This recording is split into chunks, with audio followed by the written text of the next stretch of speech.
కార్యకర్తలందరికీ మళ్ళీ నా విన్నపం, మీ అందరికీ ఇప్పుడు ఒక యాప్ వస్తుంది. టెలిగ్రామ్ లేదు, ఇది లేదు, సింగిల్ యాప్లో తీసుకొస్తా, వివరాలన్నీ మళ్ళీ చెప్తా. దాని ద్వారా మీరు చేస్తున్న పనులు మాకు తెలిసిపోతాయి.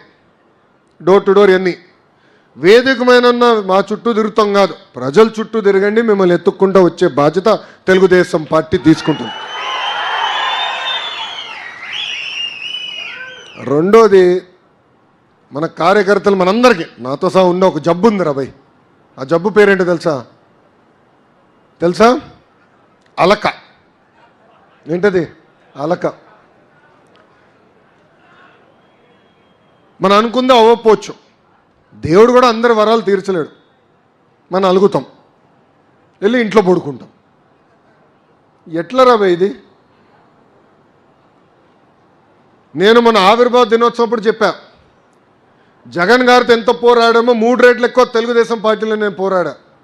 ఒక జాతీయ ప్రధాన కార్యదర్శిగా, పాలిట్ బ్యూరో సభ్యుడిగా సంస్కరణల గురించి, పార్టీలో మార్పులు తీసుకొచ్చినాక అహర్నిశలు పోరాడా. నేను నమ్ముకున్న దానికోసం వదిలిపెట్టాను.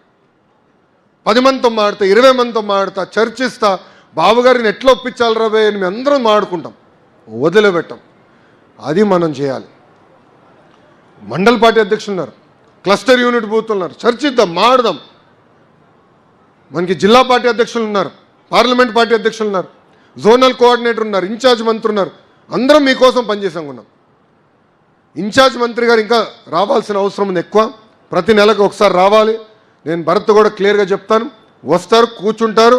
నేను ఎట్లయితే మిమ్మల్ని కలుస్తున్నానో అదేవిధంగా ఆయన కలుస్తాడు. మీ సమస్యలు తీర్చే బాధ్యత కూడా ఆయన తీసుకుంటాడు. ఇలా మనం కూర్చొని మాడదాం, చర్చించుకుందాం, మన సమస్యలు మనం పరిష్కరించుకుందాం. అంతేగాని అలక ఉండదు. ఎవరిని అలిగారంటే నేను కర్ర పట్టుకుని ఇంటికి వస్తారా బాయ్? నేను చెప్తున్నాను, కలిగేదానికి లేదు.